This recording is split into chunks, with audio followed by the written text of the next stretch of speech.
Good evening, all. Thank you all for coming, taking time out of your busy schedules. Forgive me for interrupting your dinner, but we're gonna get our guest speaker part going right away. Many years ago, several I should say, and I want to date myself, I was down on Cape Cod, and the Patriots were playing in the Super Bowl. Believe it or not, back then, of course, now we're like, geez, the trivia question is, how many have they won? And like, it's just, you know, we almost take it for granted. And I'm down there, and believe it or not, my wife, my son, who's now 18, was like 4 years old at the time, and he's sleeping. So I had to cheer and mime. And because you didn't want to wake the baby, whatever you do. And believe it or not, my wife and mother-in-law weren't watching the game. I was shocked myself, of course, so I'm cheering by myself, high-fiving myself, whatever it took. Or you put the face in the pillow till you hear the baby squeak, and then you're like, no more noise. So that night, I was lucky enough, I was doing some work with then Fox Sports, and so I called them up the very next morning when the Patriots, believe it or not, won their first Super Bowl, and I said, I knew they were going to put me on an assignment like the local Brownie Troop volleyball tournament or something like that, which is fine. Work is work. But I said, I want to go to the Patriots. I want to be there, you know, in the action. So when I called, they said, we're going to a production meeting. Call me back in half an hour, and I did. And they said, yeah, we're going to send you in for the Patriots. And I'm like, oh, this is great. And they said, have you ever worked with Gary Tanguay? I said, oh, yeah, I have, but that's fine. That's fine. I'll do it anyway. And I'm sure it was overtime pay. Nobody else wanted to. No, I'm just kidding. And they said, yeah, we'll be going with Gary Tanguay. We don't know what you'll be doing, which is so typical with news. But I said, it doesn't matter. We're in the thick of it. And so the Patriots bus had returned, and the players had been interviewed out, but they were semi-polite about everything. And so what happened was, one of the times Gary and I were trying to get a player, and we run down to where the suitcases were. There was a tent. So and this is at nighttime, I'm backing up with the camera light on in the pitch black while Gary is grabbing players by the shoulder and saying, hey, you know, trying to get one more question, one more response out of them. And so that was the kind of fun that we had. And so I would like everyone here, we don't have enough time tonight to go through all the stories, but it is my extreme pleasure to have my good friend and Mr. Sports himself, Gary Tanguay. So please give him a big hand. Thanks, Steve. Thank you. Steve's one of the hardworking guys in our business, without question. And you know, whenever you have a photographer, a guy working with you like Steve, you know, you're in very good hands. So again, I thank you for allowing me to interrupt your meal, as I have 3 kids, and that's all I need to say. You understand the rest. You know, but you know, Steve gave me the background on what you're doing and what you enjoy doing and what your goal is, because certainly there are so many areas to cover now when it comes to visual media. You know, the first thing is, and I'll jump off what Steve talked about that night when we were covering the Patriots. You got to work hard. There is no replacement for working hard. There's no shortcuts, you know. There is nothing, you know, you need that other edit. You want that other sound bite. You need that other piece of information. I mean, one time when I was working at Channel 4 before I went to work for Fox, you know, I really screwed up. Oh my God, I screwed up. I was at the Garden, and Boston College was playing. We were playing Florida, either Florida or Miami, and I forgot the name of the player, but he had been with, he was local. He was a McDonald's All-American. I think he had come out of Roxbury, and he was an NBA prospect. And needless to say, we were supposed to record the game at the Guard. We were supposed to plug in the jacks, and you know, I didn't have that done. The photographer didn't do it. We didn't have somebody that was as good as Steve, because we couldn't shoot the game low angle because of television rights. So I got back to Channel 4, and I'm like, I'm ready to cut the package. I'm like, well, didn't you guys record it here at the station? They were like, oh my God, no, we thought you recorded it, you know, back at the Guard. I'm like, oh, holy crap. So I look at the clock, it's like 10:30, and I said, and this was when I was young and optimistic, and I said, oh, screw it, I'm gonna get this done. I jump back in a cab, I fly down to the Garden, and I bust into the CBS production truck. Okay, and this is where the game broadcast is going on, and I go in, and I just start looking around, and you know, the director's calling the game, it's the NCAA tournament, and blah, blah, blah, blah, blah, blah, blah, and I just looked for a guy, and I saw a guy in the back, and I said, listen, I'm from Channel 4, I said, this is what I need some sort of a melt reel. The guy got me a mountain reel, so now it's 11:15. I'm back in the cab.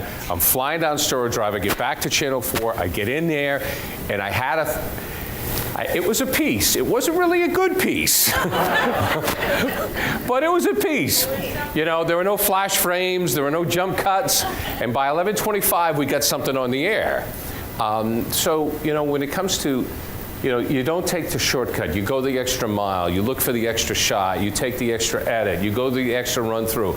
If there's a script, if you wrote it one way, you can probably do it another. There's no replacement, you know, for hard work. There really isn't. And you can tell the people who have worked hard in this business, they will advance. And that's obvious. Now to the point that I really wanted to focus on with what all of you do is, you know, creating content. Right now, content is king. There is no question. The cable companies are suffering, which COMCAST SPORTSNET is a division, obviously, of COMCAST. And it's not like COMCAST is going to miss any meals, but cable companies are not making as much money as they once did because of cord cutting. And through Netflix and YouTube Red and Amazon and so forth, you have all of these channels, and I'm telling you, they need you. They need you. They need content.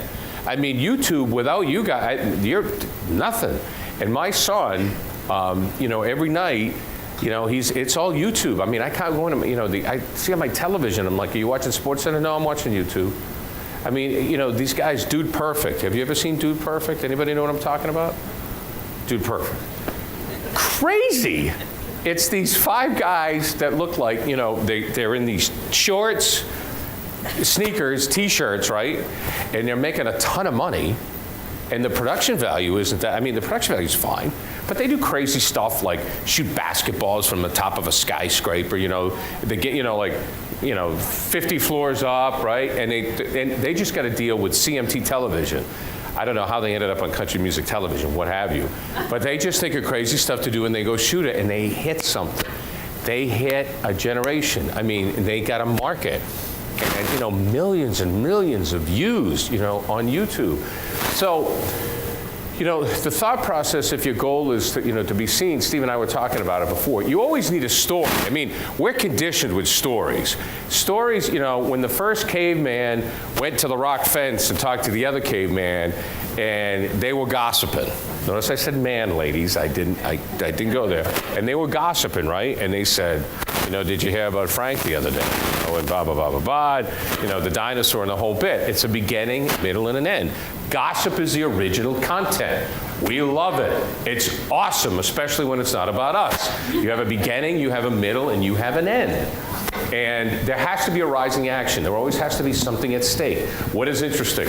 One of the things that I enjoy writing on the side, and I'm kind of a frustrated novelist, and I was watching a video. It's called Master's Class, and it's with James Patterson, the novelist. Now, you know, you may not be into James Patterson. You know, some people don't like his stuff, but what have you. And it's just, you know, through his writing process, and you know, we all know that writing is very important for what you do because that's the foundation. I mean, if you don't have a game plan, if you don't have a structure, if you don't have a script, you don't have a video. And he was just so adamant about every word has to count. So where you're fortunate is you don't have to fill a time frame.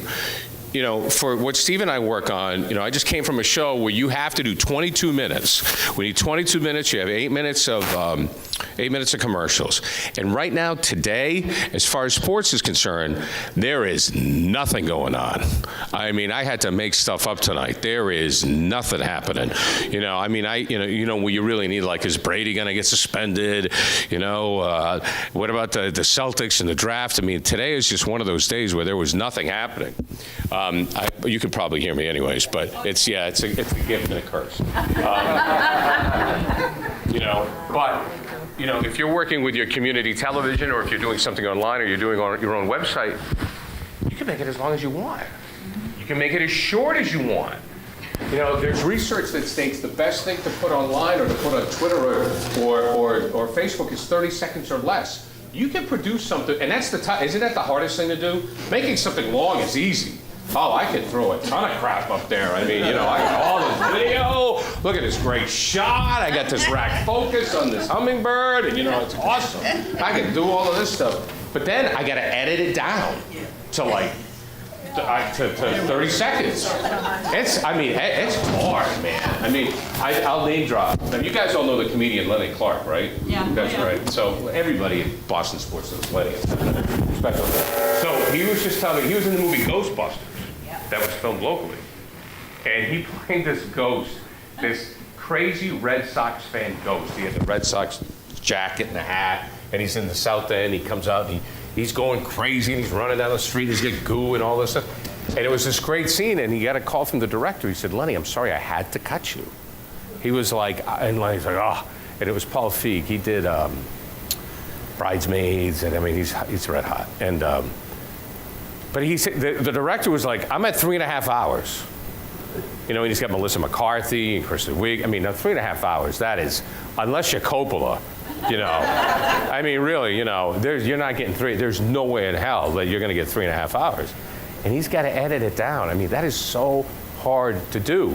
You know, but when you're producing something, you know, look at the project and make every shot count. Make everything count. Now, you know, in the past, it was all about distribution. And, you know, how do you get distribution? I have a friend of mine that's a screenwriter in LA, and he was out there he's been out there for like 20 years. In the last 5 years, he just started making money. It's a good thing his parents are rich.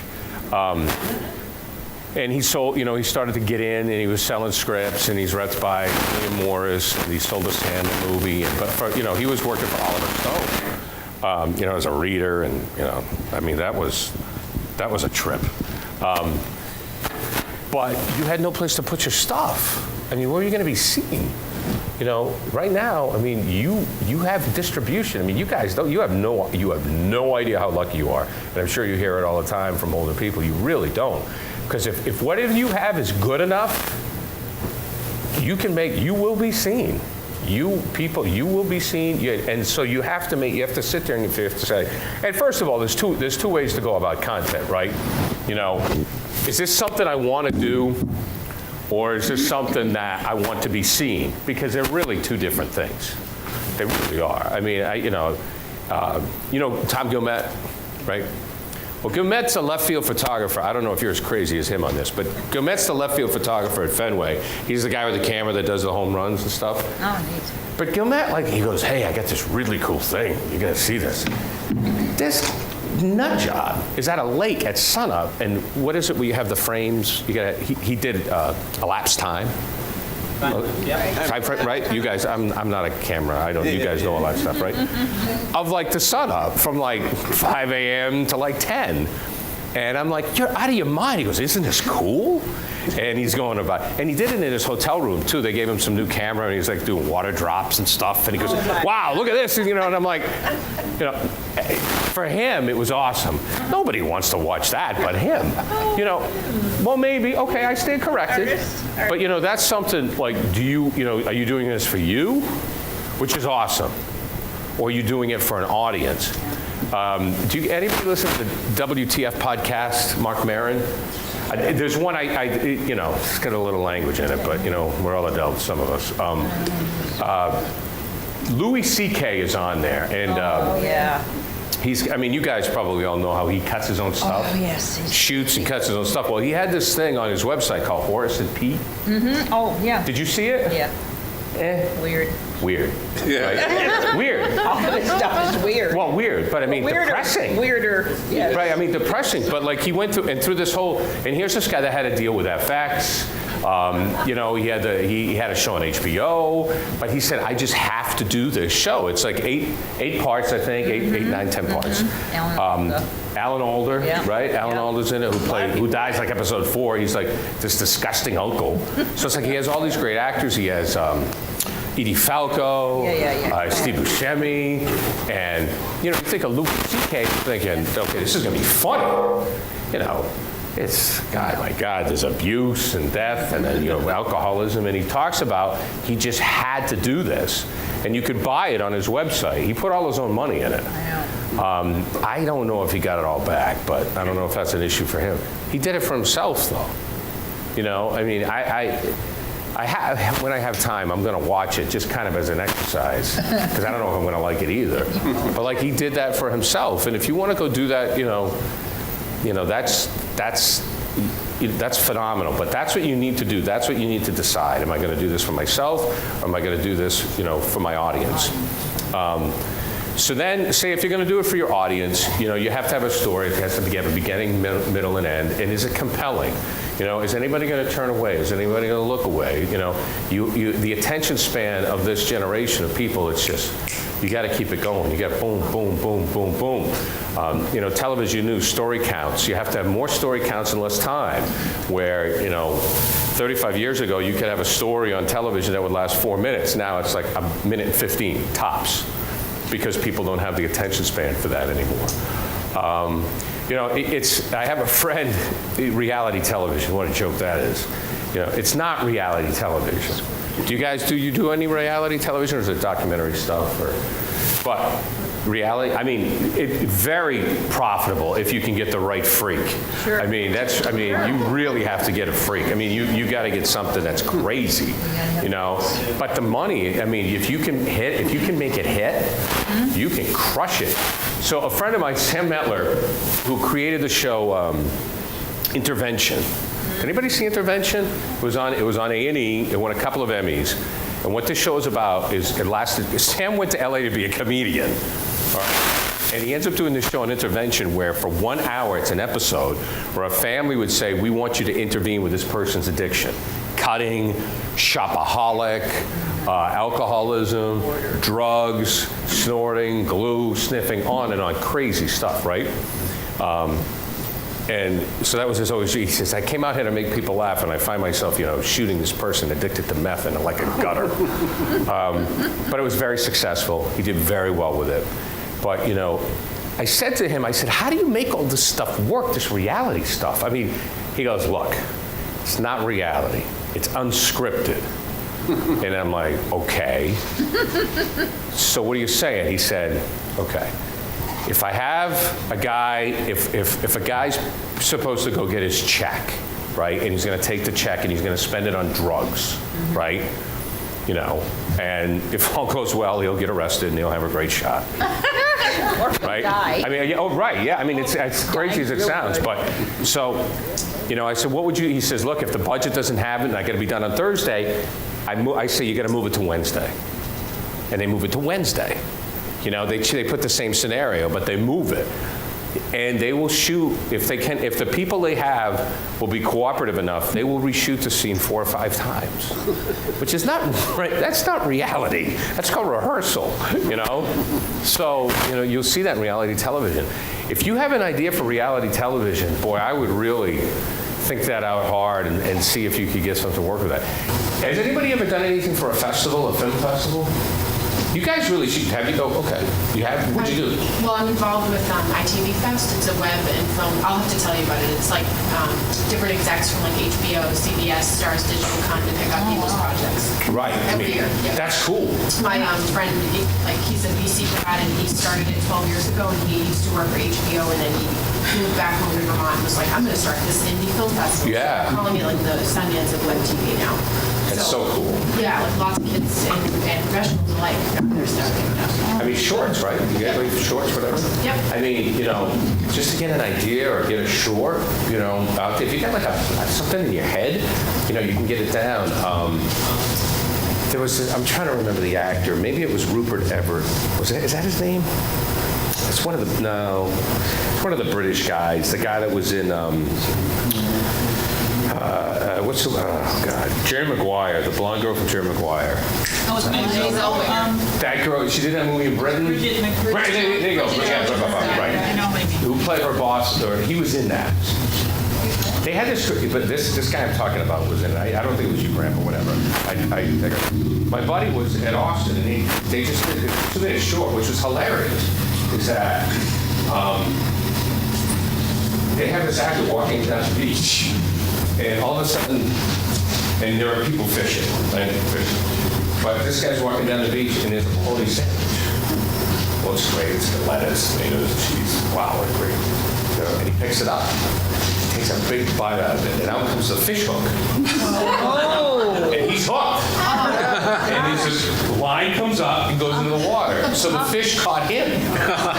So they've got, so he's like, all of a sudden he's being reeled in, and like he disappears in the water. hilarious.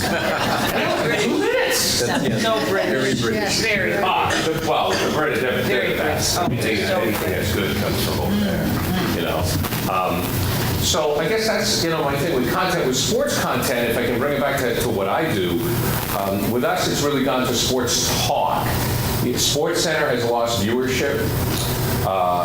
Sports news now, where you used to sit down and you watch the highlight shows, their viewership just isn't there. Sports Center, they're down 15%.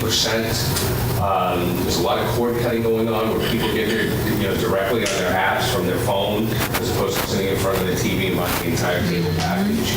The one thing that regional cable will always have is games. I still think it's really hard to watch a game, like a DVR game. I got to see it live. I mean, sit back, you always find out who won, unless I have to do it for work, and I'll just fast forward through anything and make sure I see it.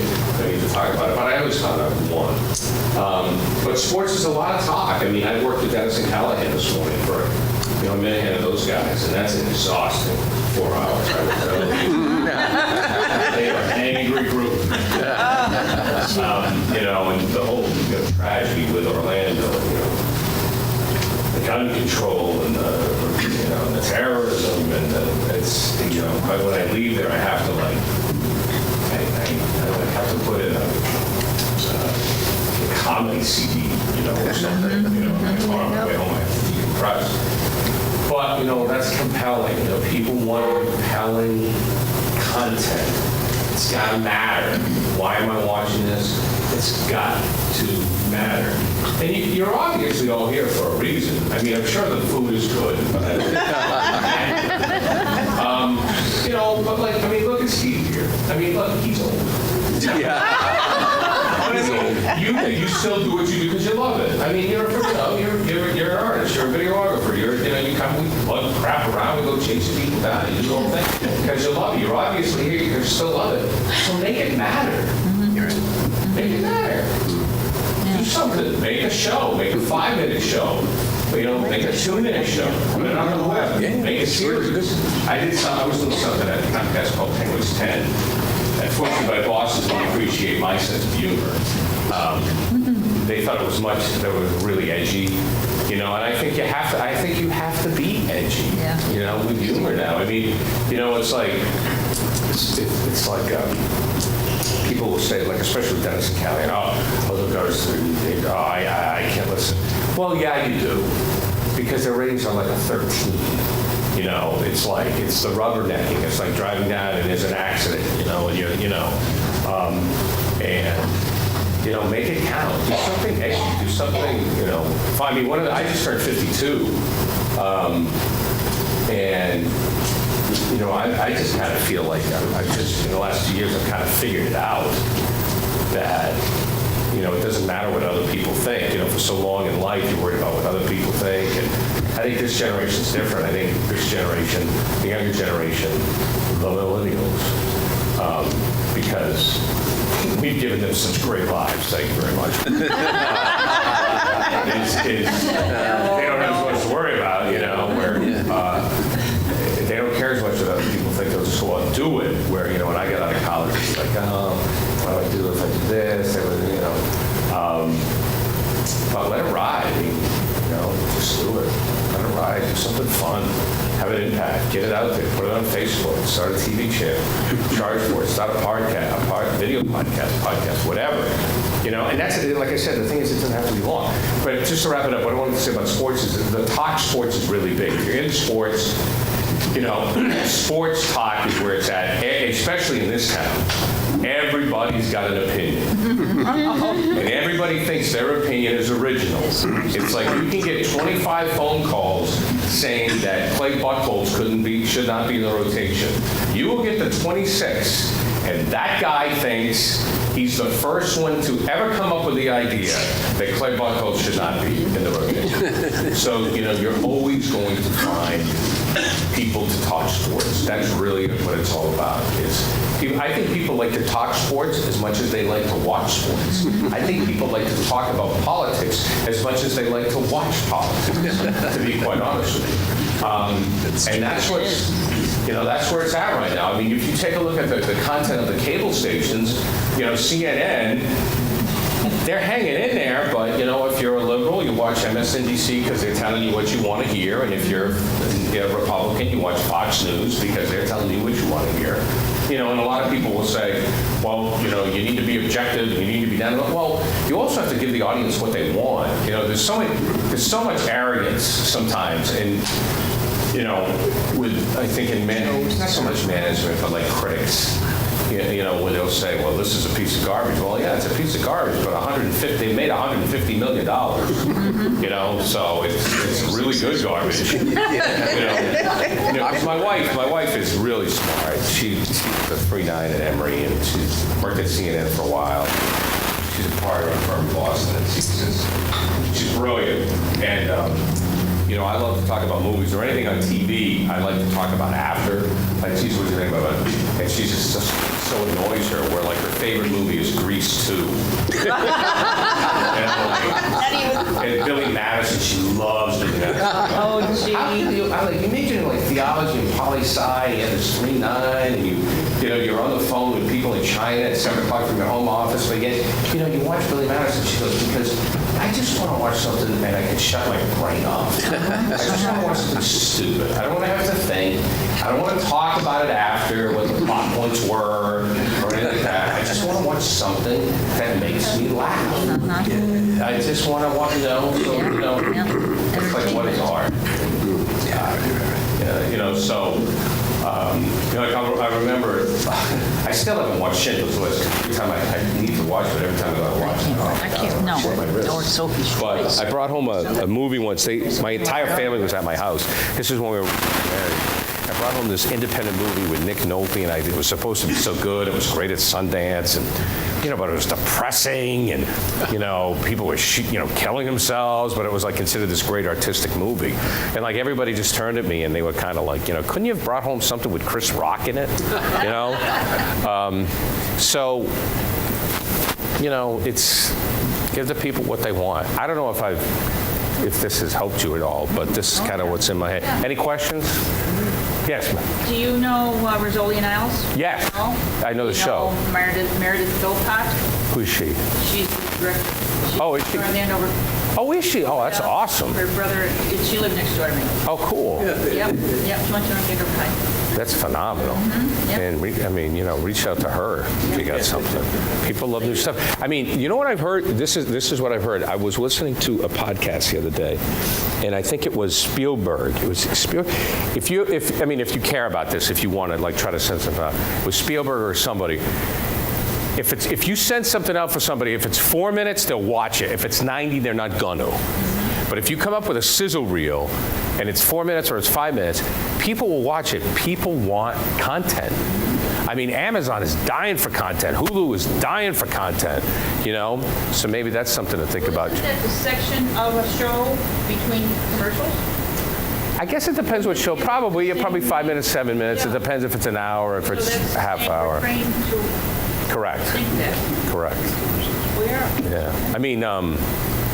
There was also a podcast I listened to, Brian Grazer, the guy that he did Splash, and he worked with Ron Howard. He did all those, ton of, and he's the guy with the hair. And he said something about, he's met Lou Wasserman, who was a big agent. He ran Hollywood back in the 60s. And he was talking about ideas. He said, just get it down on paper. It doesn't have to be good. It just has to sell. That's something too. Any other questions? Yes? Where do you see the future of video film in 10 years? Right. There's so much out there. People are putting stuff out there for free, and there's a lot of talent. And so I kind of see the point where maybe we get a lot of stuff for free, and then you're not paying people as much. So Right. take that 10, 15 years. Yeah, it's a problem. Well, I think that we've learned from the newspaper industry because the Globe really put themselves behind the 8 ball with that, because the newspaper people, and I remember talking to people at the Herald about this too, and they were kind of backwards on this. I was like, the web is where it's at. Nah, the web is just complimentary to the paper. You still need the paper. You still need the people, and they obviously they're wrong. So the web was free, and by the time now people want to charge you for the New York Times, people want to charge you for the Globe, and you go, I'm not paying for that. I don't need it. I can get it elsewhere. So it's a great question. with the opportunity you have, because everybody can make a show, it creates more competition, right? So the competition is still there. Before it was the competition to get it on one of the 3 networks. Now the competition is to get people to watch it. So I would say Louis C.K., 2 people, Ed Burns and Louis C.K. nailed the future, where Louis C.K. has a show Horace and Pete, which we were talking about. For $31, you can go to his website and you can watch it's either 8 episodes or 10 episodes. Okay, and you pay the $31. I think that's it. And it better be good. And I think that Ed Burns did something too, where he shot a movie with his own money and it went straight to on-demand. And I think that the on-demand pay model is where it's at, because, and this is kind of going to save the cable companies. So to answer your question, I think that watching a piece of entertainment is going to be like buying a can of beer. I want that can of beer. A la carte. Thank you. You said it much better than me. A la carte. I mean, because Creed, the movie Creed, I wanted to watch it. I never go to the movies unless my kids want to go see some crazy 3D thing, right? And generally, you would have to wait for it to come out, and it would be like 3 months after, 4 months after. They got smart right off the bat. It went to on demand, and I clicked it on, and it went $16 if you want to buy it now, right? Or you can wait a month and pay $5.99. Who's going to wait a month and pay $5.99? You're sitting there. Well, good for you, man. You're better than me. You could die tomorrow. What are you waiting for? You gonna take the $10 with you? Remember that. I did wait a month. You really got them. I'll tell you what. But I would say, sir, you're in the minority. Wouldn't you say you're in the minority? And you go, boom. So I paid $16 to see Creed, which I thought was a very good movie. So I paid $16 to see Creed. I stayed in my own house. I had my own popcorn. I didn't have the big leather chairs. So the movie distributor crushed it. It wasn't in a theater. They didn't need brick and mortar. They didn't need a big screen. They just sent it directly to my house.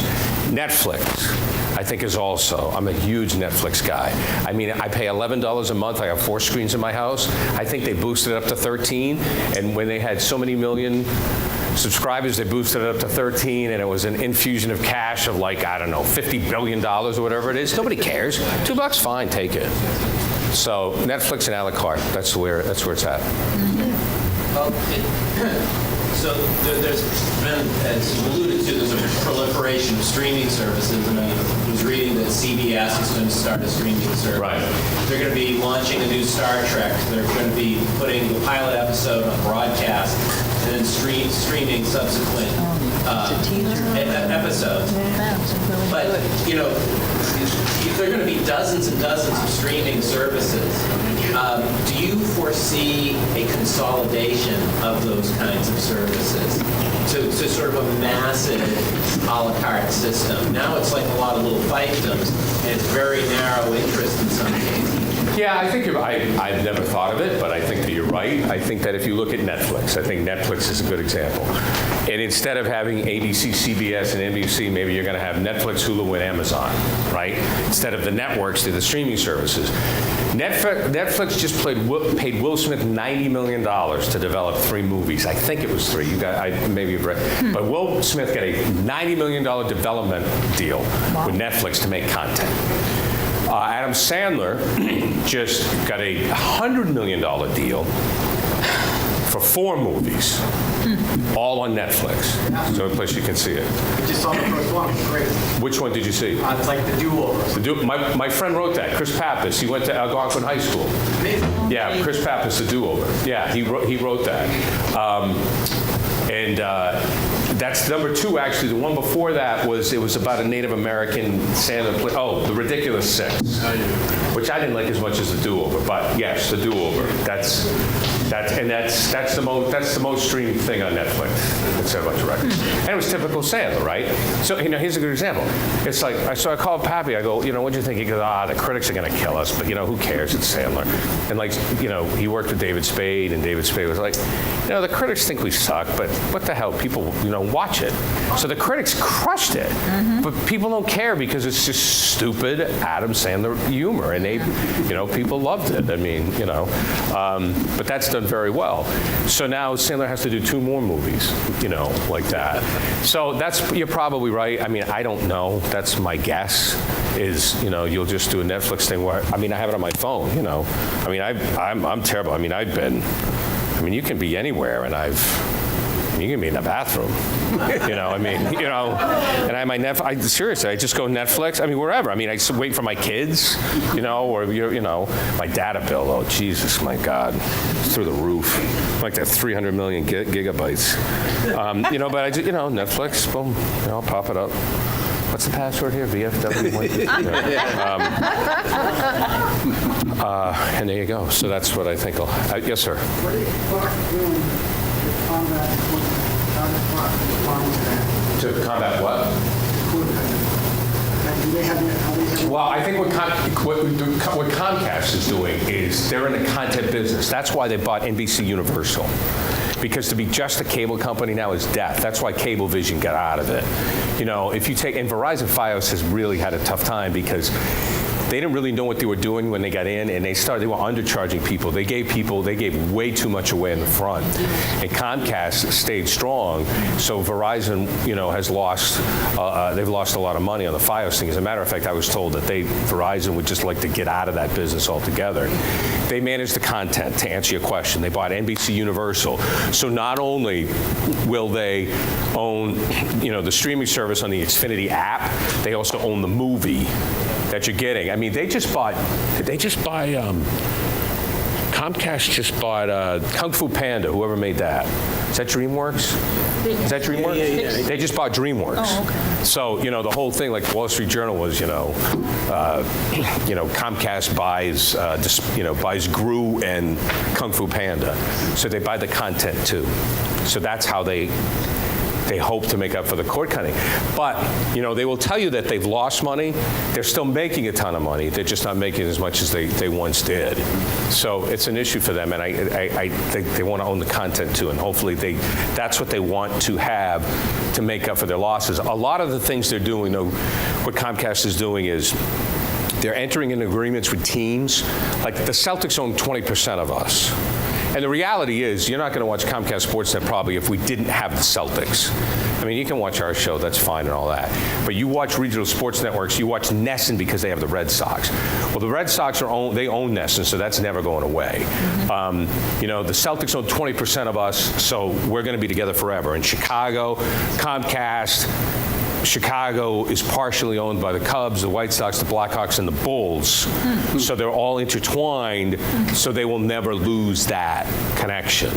So they're handcuffing the content to them.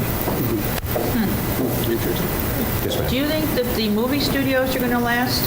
Paramount, MGM, it seems as though things are all done privately. I would say that they're not going to last individually. I don't know who owns MGM, but Paramount's owned by Viacom, which is Showtime, so they've CBS. all been taken over by somebody. They have to be owned. NBC Universal, they were losing money. Yeah. They were getting crushed. GE owned them. It was a disaster. Comcast comes in and buys them cash. They're happy. Or whatever. So a movie studio and Amazon has a movie studio.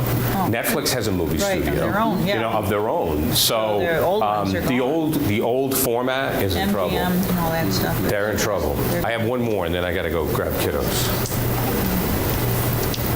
Okay. One last comment about sports. We talked about angry sports talk. Chris of the Bambino's gone. Oh yeah. The Patriots are winning. We don't have to be angry anymore, right? Well, that's the problem. Well, it's true though. It's true. Were you in St. Louis in 04? I was not. You were not in St. Louis in 04. I was in St. Louis in 04, and I'll tell you some quick stories on that, and I'll completely name drop because it's wicked cool. Greg Dickerson and I were on the field before Game 4. And Tarek Lowe was standing next to us, and I was like, D'Lo, aren't you pitching? And he was one of those guys that really needed to talk to people. Some guys like Wakefield would go in the corner and brood, don't talk to me, blah, blah, blah. But Lowe needed to be like, hey, what's going on? Because he was nervous. He wanted to talk to people. He didn't want to go. And then, this is 20 minutes, a half hour, whatever. We have to leave the field soon. He turns to Dickerson, who worked with the Celtics, and he goes, what do the Celtics do on the road? Because I can never get a bed long enough for me. And I'm like, this guy's pitching Game 4 of the World Series, and he's asking my schmo friend about a long mattress. And then we went back, and we used to do an interview with Kevin Millar called The Friendly Scoop, and we went in and we talked to Kevin. We went to Millar, and I was like, they've been drinking. I go, I can smell the whiskey. I can smell the whiskey. And they were nervous. And I've told Millar this. He's a lion sacker. You know what? You guys were pooping your pants. It was Game 4. You were 1 win away from the biggest thing ever. You were one, and you got, because Millar was always like, hey, hey, whatever, I'm cool and all that. I said, baloney. You guys were scared to death that you were going to blow this. And they got out the bottle of Jack Daniels, and they did the shot, and I was like, whoa. And they did more than a shot. And then when Damon hit the home run, it was like, Great. Have another shot. Damon hit the home run, it was like drinking the whole bottle. And the next morning, outside the Adams Mark Hotel, the Red Sox are coming down, and I'm standing there, and Shaughnessy just went for a run. Now, Shaughnessy has made a living off of misery. And he, Dan's a good friend of mine. He's a great writer. The Curse of the Bambino, the whole thing. He's just so nailed it. Yep. And I said, well, Dan, and he just said, he looked at me and goes, it's never going to be the same. I said, of course it is. Come on. He goes, no. He goes, no, they're no longer the lovable losers. No longer, we'll get them next year. There's no more Bucky Dent. There's no more Bill Buckner. There's no more Aaron Boone. No more Grady Little. And he was right. And then they go on winning in 07, and then they win it in 13 again. Absolutely right. The anger went away. And it's not as much fun. Not the same. Just not the same. It's not as much fun. Fans look in other areas now to complain and to say, why not? Yeah, I think that, a lot of it has happened with Patriot fans. Patriots fans are very defensive about their team. So if you're critical of the Patriots, that's where Felger's really made his hay, where he's been critical of the Patriots, and fans have really attacked him instead. I think a lot of people have directed negative energy towards the Bruins fans. Bruins fans are very loyal, and they will go after the Bruins. Celtics fans, if the Celtics are losing, they give their tickets to their butcher and they go to the vineyard or they go skiing. They're not an angry bunch. But the Bruins, I think, have to replace the Red Sox in that regard. But Patriot fans haven't had a lot to complain about either. They are. They always have. Now they're all mad. Can you imagine if Brady, if this thing goes to the Supreme Court? Holy baloney. Ruth, Justice Ginsburg. Ruth Ginsburg is up there and looks like a church lady, and she's going to be airing this thing. Church lady. It's insane. I was just reading an article today. His legal team is like this hall of fame of guy. The one guy he hired has been before the court Olson? like 68. Yeah, Olson, like 68 times, and he's won 75%. And it's crazy for deflated footballs. Well, folks, thank you very much. Thank you for having me.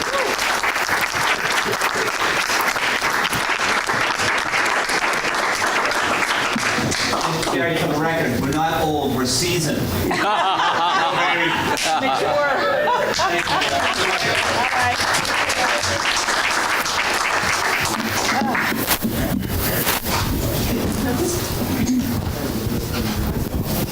We have a microphone.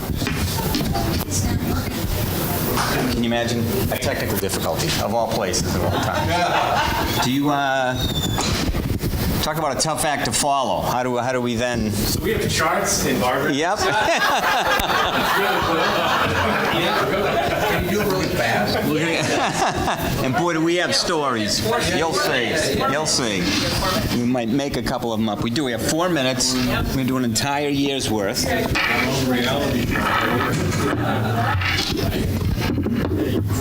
We are, the good news is, we talked about this in great lengths when we were planning for this meeting, that the original plan, and true to television, it got changed, but the plan is we just, in the past, we've spent the entire evening talking about the business at hand, and then Brian and I were like, let's make 2 things that need to come out of this meeting, the food and, of course, Gary Tanguay. So let's make no matter how big the agenda is, let's make a quick Monarch notes out of all the information we're going to do. So thank you all for coming. This is our first time we've tried a guest speaker. Gary was honestly the second person I called, because the other one was in sweeps week, a guy I'd gone to high school with, and so he couldn't do May, and then we switched up dates. But I just knew from having worked with Gary, it's true in like our world. What I love about sports is that you got to wait till the game's over, and anything can happen. And when you're trying to capture news or sports, you've got to get it, and you want to be the one person to get there. So if you don't get sprayed by hopefully the champagne, you ain't working. You can't stand away from the action. And when I'm doing camera work, until they get mad at you a third time, kind of like your parents. We're all parents, so we understand. But it's like the first time, could you need to step wide. Okay, so you go from this wrong spot to over another wrong spot, and then by the third time when they kick you out, you hope you get the shot in the interview and all that. So that's all. But that's what I love about sports, and so I knew, having worked with Gary, that he would be great information, and those are all good stories to hear. So why don't we? Follow the agenda. We're gonna.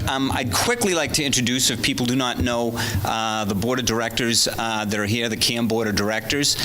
In the table back there, Steve Ventry, who is our treasurer, also works at the local bank across the street. How lucky, he's also our treasurer, which is wonderful. Randy Hart is what you may not know. Not only is he brilliant on the board of directors, but he plays a mean harmonica, which I said to him, really, we have a lot in common, because I was a garage band professional like years ago, and so I've been to the VFW Hall in Georgetown to listen to his band and have fun doing that. So it's things like that you get to know people on another level. Pete Bailey's band parent, which is how Pete and I met.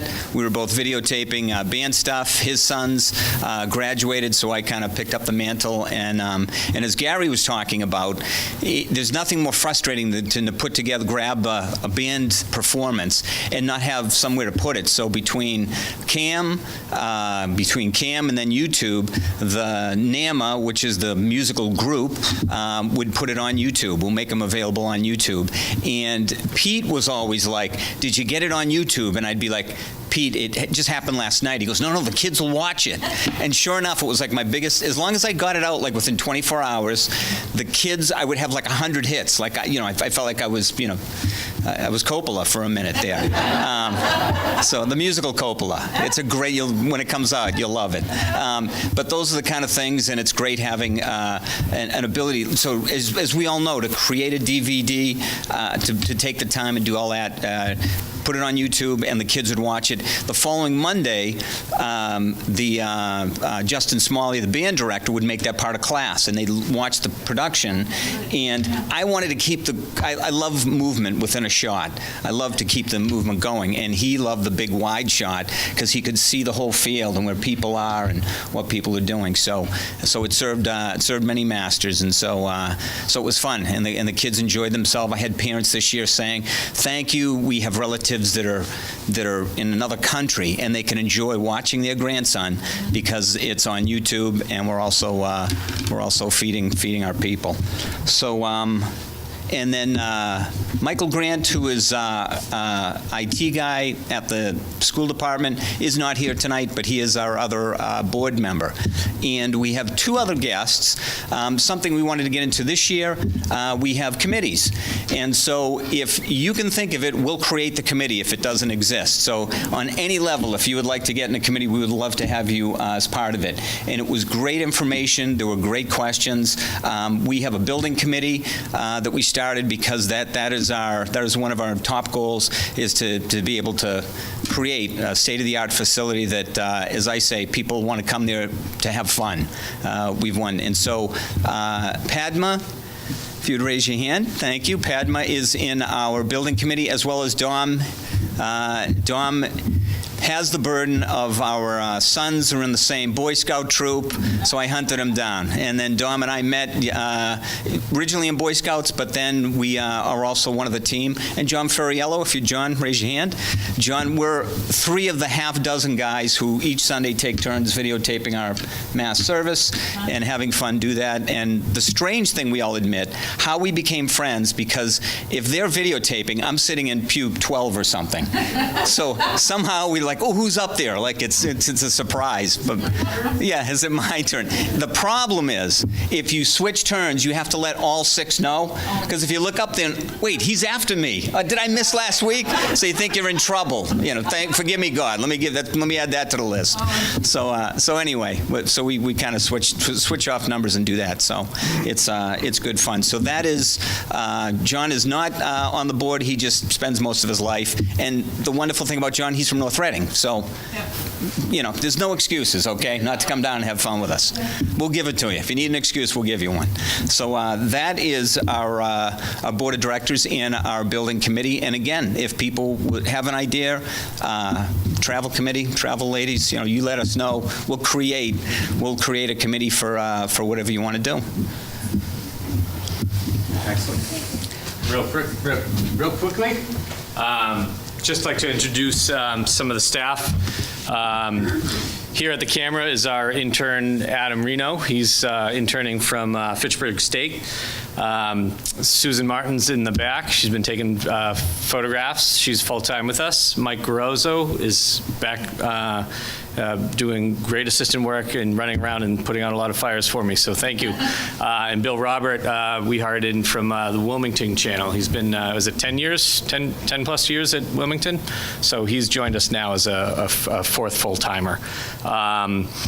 So just because we're late on time, we won't get into abundant information on everybody, but if I can call Yefim up. Yefim is our youth member leader. And if we want to just kind of catch up on some of the initiatives that they went over recently. How you doing, Yefim? I'm doing good. Thank you.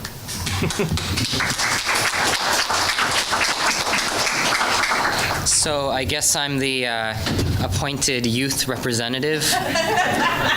We didn't really vote on it, so I guess it's a little bit of a dictatorship, but we had our meeting last week, and really not many people showed up, but we still got quite a bit done. And I think it's interesting to note the direction that media has been going in over the past few years. We noticed that it's been moving towards the lower people.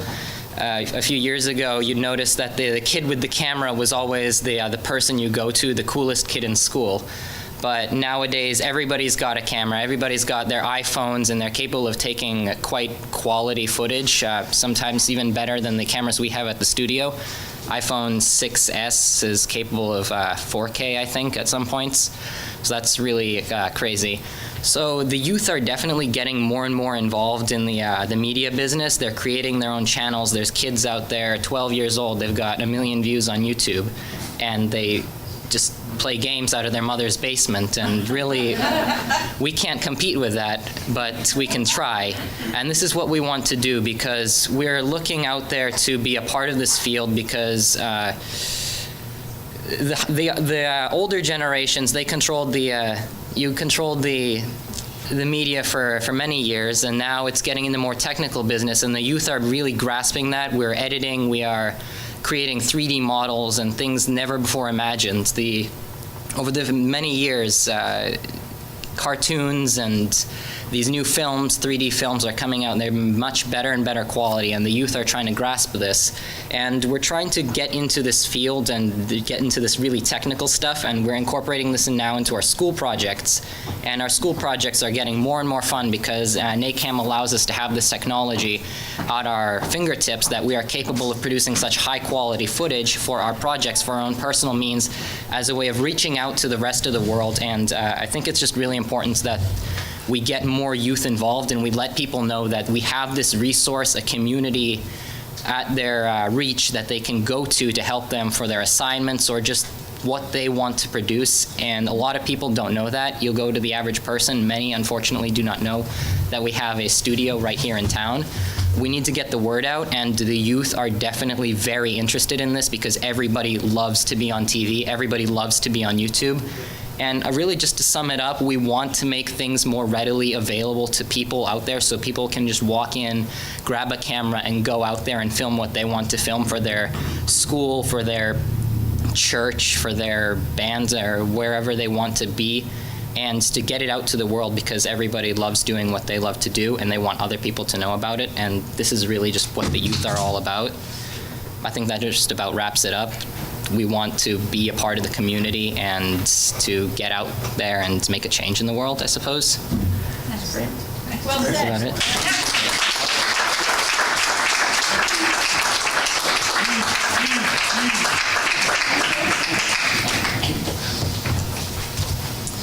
All right. Thanks again. Thank you, Yefim. And one of the big changes this past year in 2015 is one of our longtime employees, Tiffany Began, took a job in her hometown. So she's doing the very similar thing that she was doing with us, but she's doing it in Haverhill now. When I was searching out a job in community television, one of the things I first started looking at was Danvers. The executive director there was leaving, and I was like, great. I mean, what a better way to give back to your community is to use my skill in the TV market along with community television.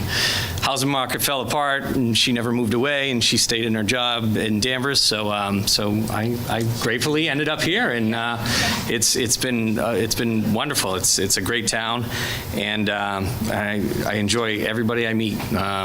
It's been a good long run, but so Tiffany was our youth coordinator for the most part. So as she left, it opened up a void, and it made me reevaluate what we had for staff. So as we called out the staff people in the back here, it's pretty much a wholesale change. So we have a new core of people here with appropriate strengths in different areas. So we're going forward with 4 full-time staff for the first time since I've been here, but the growth in the business up until this point has definitely warranted it, and we look forward to it in the future. So it's getting late in the evening, but I don't want to be kind of flash and dash. One of the reasons we're here is to report our year, and I do have similar charts, but we've kind of made a conscious effort not to go through the whole report, and we'll post the whole report online, more directly on Facebook, just so we can get it quickly out to you guys, because one of the big things we're going to do in the future is redesign and relook at everything as far as website and branding and all that kind of stuff. Specific thing on this chart is just to see the big slices of the pie are adult members and two slices of youth membership. One's the high school and one's youth. So you can see how youth are important to the facility. Last year, in the previous years, it was about half of the membership, and now it's close to 2/3 of the membership. So that's having Yefim and trying to gather the youth. We got to make stronger efforts to make sure that we get them to meet more regularly throughout the year and not just before the annual meeting. If we go in, as far as growth though, we have taken probably the biggest hit we've seen in high school students from year to year. And I'm going to preface this not as excuses, but the changes in what we've got going on. We've changed database systems, so there's a little bit of a discrepancy as far as any transition work. So not even my full annual report is done for the meeting, so I'm going to probably audit a lot of this stuff and go back through the whole year and kind of just make sure that what we're seeing here is completely accurate. Slight declines in adult members, youth, and even not Martha Larson, who's from our senior center. I'm losing who was on the TV crew. Martha. Martha had stepped down, and she said, she was going into different areas. So, we lost one of our seniors over there, which is we'd like to, see those numbers grow too. School staff, teachers and whatnot. The teachers have grown as far as sending more students toward us. We keep those teachers on the books so that we know what teachers are actively engaging us in projects and sending extra credit stuff down to us, or final projects. So those numbers are growing. And organizations are pretty flat too. But high school students, we've never had a big after-school group with the high school students, but we do get a lot of projects at the end of the year, at the end of the senior year or whatnot. So not sure, I'd like to dig into that data a little bit more of where that decline is happening. One of the things we set out a couple years ago was to track membership versus active membership. So in the red, you'll see who's active versus the top line of who's on the books is signed up as a member. So as long as those numbers are close, we have high quality members that are actually doing volunteer services. So again, a little bit of a dip, but in a trend going up and down, where we're going to track this over the different years. Membership volunteer hours of growth, same thing. Still need to figure out if this is data entry stuff, or if it's actual a decline in hours. When Tiffany left, she was one of the main people that entered this information. So as I was hiring new staff, a little bit of that stuff could have fallen through the cracks. So again, I think what I'm going to do is promise to the membership, do kind of like a full audit and get a confirmation out online of by I'm going to say by the end of July, but promise would be by August, to make sure that I can just backtrack through the year and compare the two databases, because we were running two databases at the same time. Programming, fairly consistent. One of the things when we change staff at the programming level, as I train new programmers to run the system, government becomes the priority, making sure that the meetings are broadcasting properly and rebroadcasting properly.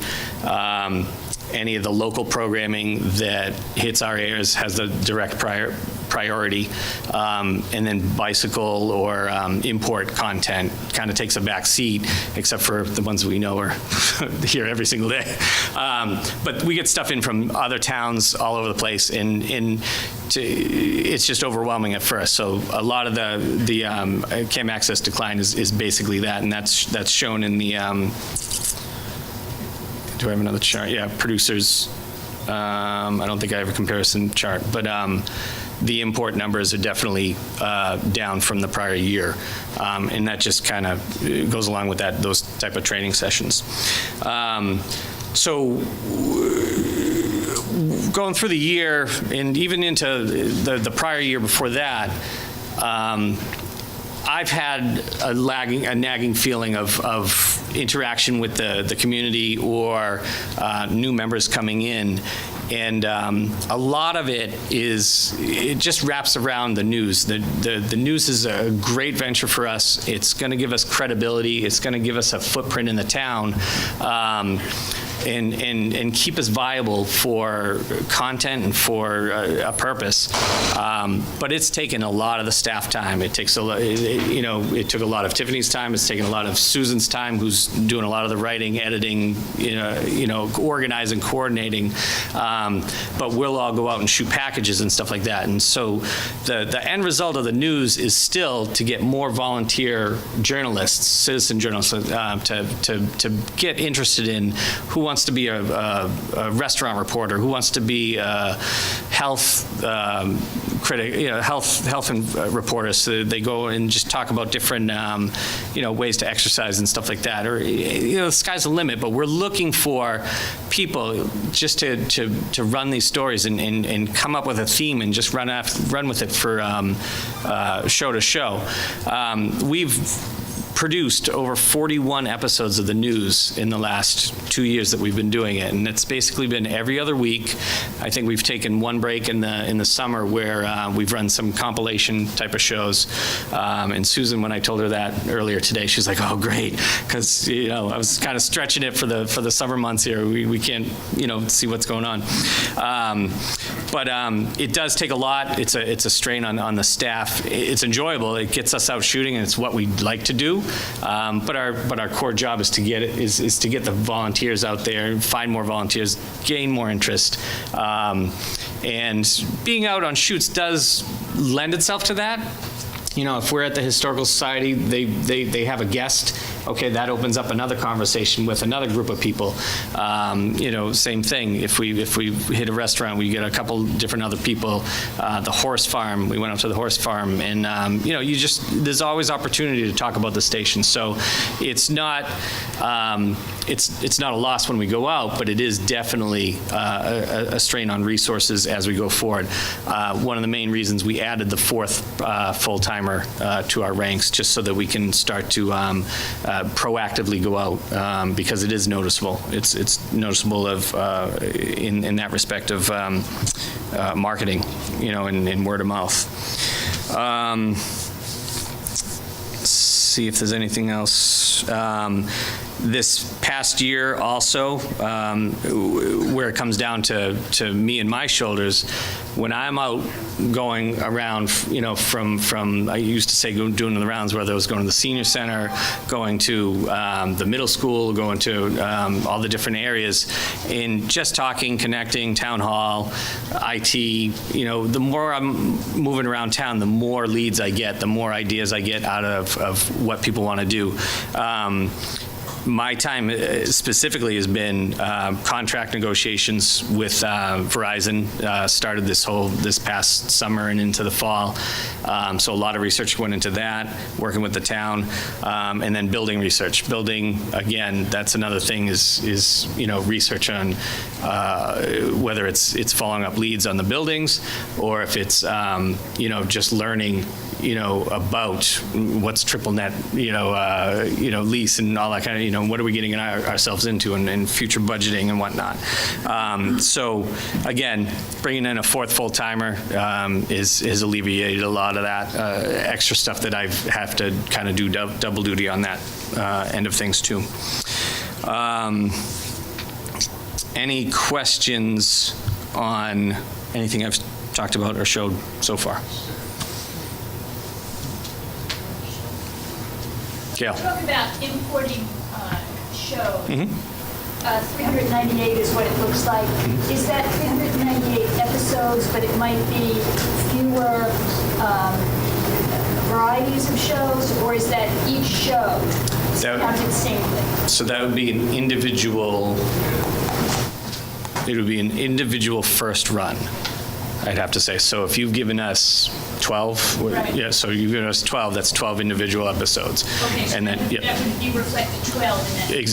Exactly. So I'll double check it, but I would assume that's, because usually our show numbers are always first run and reruns, and that's what we have here. Yep.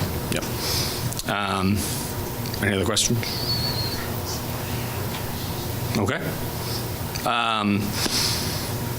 So if I'm gonna skip forward to that, no, okay. Just making sure I know where I am. Okay, so if I could move things along, if I can call Steve Ventry up, our treasurer, and he can just report on our numbers for the year. I'm going to save the clapping till after. If you don't mind. This is for my big one-slide presentation here. So, as you can see by the pie chart, the major funding contribution, about 60% of it is derived from COMCAST. We get an annual capital grant of $24,000 roughly, and the balance then made up from Verizon. So total funding last year was $377,153, with total expenses, as you can see, by $251,517. As you can see by the small print there, the operating funding is derived. It's arrived at 2.7% of the gross revenues from Comcast and Verizon, which make up the PEG franchise fee. That's it. Any questions? Thank you, Steve. So going forward, one of the things, major things we're looking for, really driving hard for the new building. I think that only will generate more interest, more growth. It's a rebirth of the company. A lot of eyes on any kind of grand opening. With that comes new responsibilities. And as Gary Tanguay even mentioned, the fear is cord cutting. What happens when people start leaving Comcast and Verizon? And that's where the basis of our revenue has come from, 2.7%. We're angling for 4% up with a Verizon contract. But as that starts to happen, we have to be prepared. So one of our future goals is a strategic plan of getting outside revenue, so generating new revenue sources, and staying ahead of the curve on any of this stuff. We don't ever want to see the services to the community go away. We don't want to see the services to the government and the transparency with the meetings. So we take it very seriously about what our purpose is here, and how do we protect that. And so by generating alternative revenue sources that will lead to future endeavors and protect what we've got going on here. To just throw out some ideas, simple stuff. It could be transferring home movies. It could be production facility rental. It depends on how we want to do it. So to take serious time, put a strategic plan together with some goals and timelines, because whenever you start trying to generate additional income, it always will take longer than you think it is. So the earlier we get a jump on this, the better. New building, what do we say, strategic plan, and then branding. Branding's one of the new things. We've talked about shifting the name a little bit to encompass a lot of different, for being a media company rather than just a community access, making sure that people know that we're here for the whole media realm as we go forward. Because if Verizon's model changes, Comcast model changes, it's not just television anymore. It could be web, or who knows what the next bigger, better thing is. And I think that's the gist of what I have here. Go ahead, Jim. Question about our revenue stream regarding Comcast and Verizon. Yep. Did I understand that we get 2.7% from Comcast and about 4% from Verizon? They're both 2.7%. Comcast is, when we negotiated the Comcast agreement, it was primed to go to 4% when we get Verizon to agree to go to 4%. So everybody goes up to 4%. And when will that be? 2018 is Verizon's renewal date. Yep, so that's right around the corner. Yep. Very good. And I think we can, do I have any other words, or? I just a quick election. Yes. Okay. Because and if anybody is, again, if people want to become part of the board, anyone certainly wants to join our board or a committee or whatever, we always have an election, and because he is unopposed, we're going to do a little bit of a casual vote this time, but again, we've all met Steve Ventry.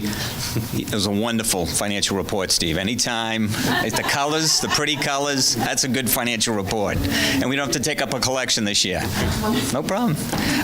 So if I could have from members, those all in favor of voting for having Steve Ventry come back, aye. All those opposed, unanimous decision, motion carries, and we get to enjoy Steve Ventry for 3 more years.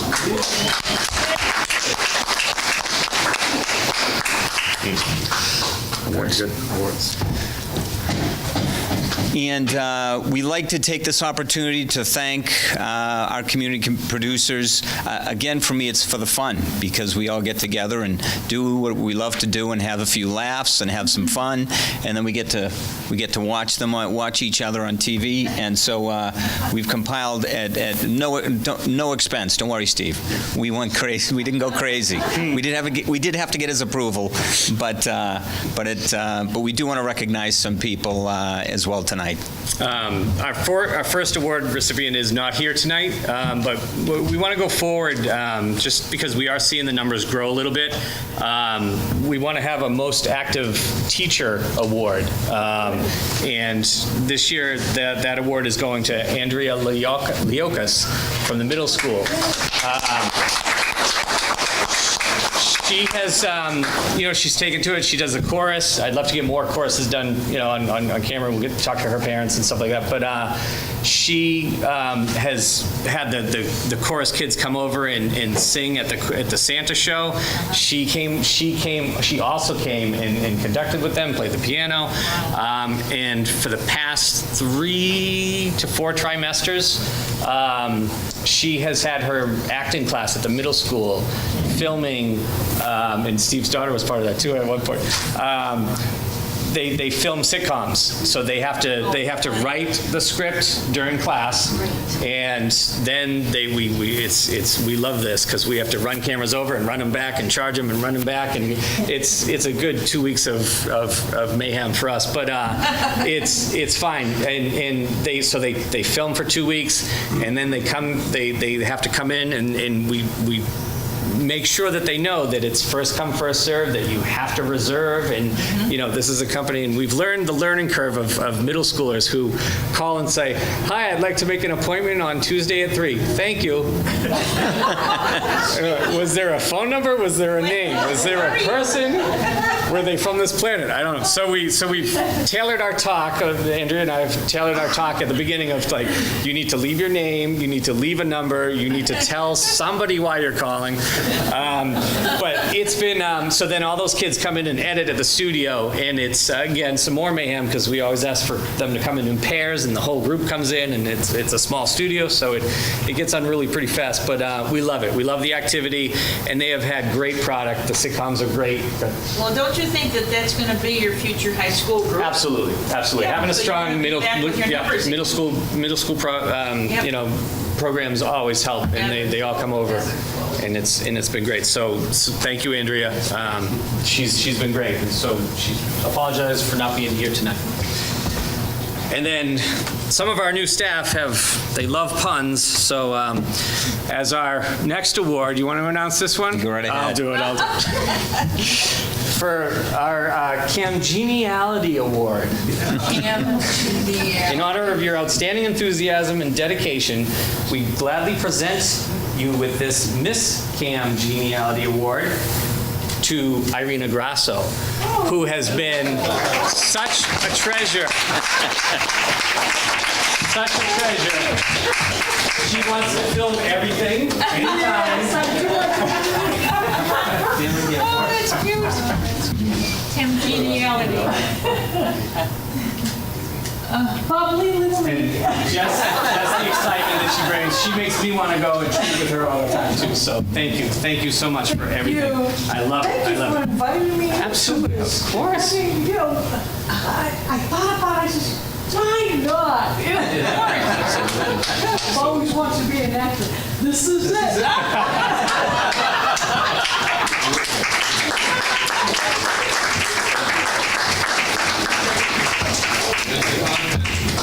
All right.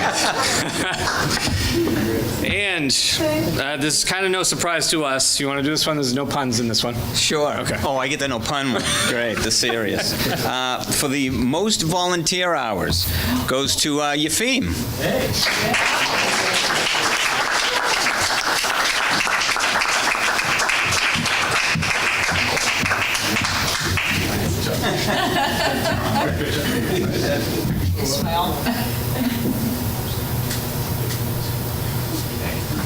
Good job, sir.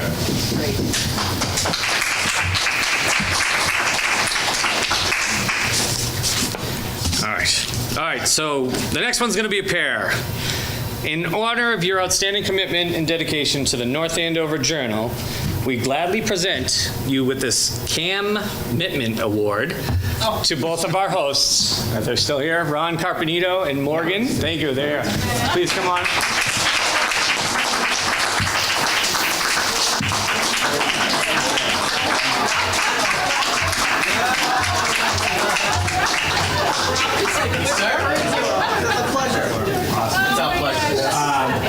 You can share. We can share. Yay!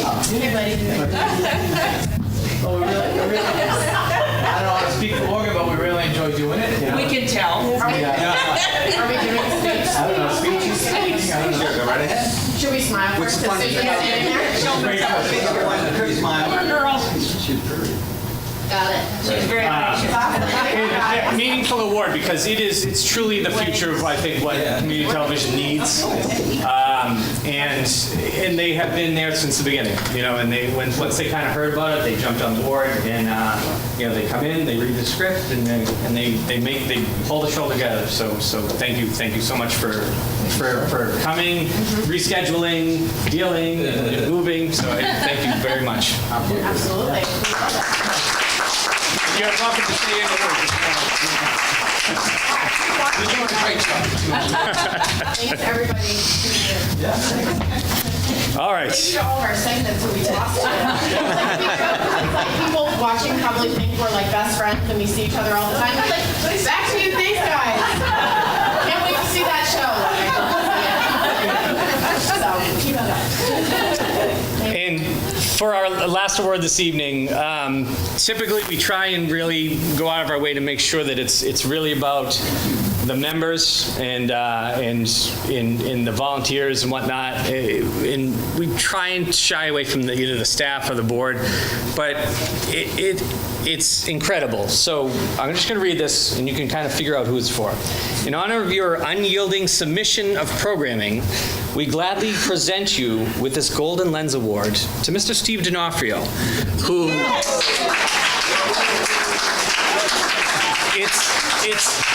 it's not just the third music channel that we need for, you know, the fourth channel that we need for the music channel, for his son being in the band and his love of music. But, you know, I joked about it earlier with Gary Tanguay, and I've said it last year at the meeting. He works in the industry. He shoots. He has a camera on his shoulder all day long. But then he comes home and he's like, hey, do you want to go do the Christmas lights with me? Hey, do you want to, you know, I heard there's a turkey in town. You want to go do that? I mean, it does not matter what the content. He just loves shooting. He loves editing. And he loves just bringing programming to people, whether it's, and it's just nonstop. It's embarrassing to me that you do it so much that I can't even get my home movies or my kids onto like a YouTube thing because it just. Thank you. Thanks, Brown. Thank you for everything. And he is a board member. He's been committed as a board member, but he is a strong member, volunteer member. And I just wanted to take the staff, you know, everybody. Thank you. I just wanted to just point that out because it's huge. Thank you very much. Thank you. Oh yeah, photo.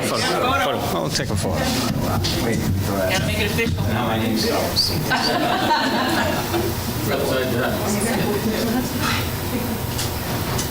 That was Brian's biggest smile. Well, thank you. The bad news is that my son graduated from high school, days ago. No, that's a wonderful thing, but he won't be playing in the band, so they kept saying to us, do you want us to start a band channel for you? And I'm like, yeah, that'd be great. Like, we're kidding. I go, come on, a fourth channel. Well, how hard can that be? But it's easy when I get to have fun with people like yourself and do some great things.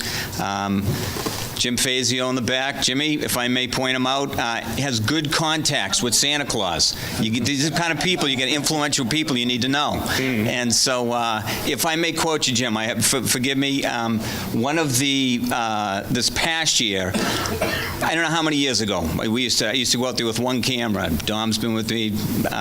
John does them as well. And so now we do them, as you know, right down in the center of town, and it's a Las Vegas review. So so it's no single camera anymore. We've got cameras up on the buildings and everything. And so Jim, instead of being Santa Claus's helper, decided to sit with Bruce Durand, and they were going to talk about the groups as they went by. And Jim said to me before we even started, and I don't know if it's because Brian brought donuts or not, I don't know if that was any influence at all, but he looked at me and goes, I already told him, I'm not going to do Santa Claus, actually. I'm going to be right here at the desk. And I said, Jim, that's the kind of people we need. So thank you, Jim. And Jim, just to make sure you know the format, Jim is one of our strongest new members, and he's producing new shows, and he wants to do everything too. But it's in 2016, so you don't really, you don't apply to this meeting yet. So, but there's an honorable mention to Jim. Yeah. You'll be all over next meeting, so it's okay. Next year's award. That's right. Exactly. So stick around. Excellent. Any other questions? Those are all the action items that we have for tonight. Thoughts, questions? Thank you all again for coming tonight and trying our new format, and thank you all for all you do. Thank you. So I think the next agenda item is that we go to our keynote speaker. I'm staying on track. Thank you. Thank you. Meeting is adjourned. Thank you.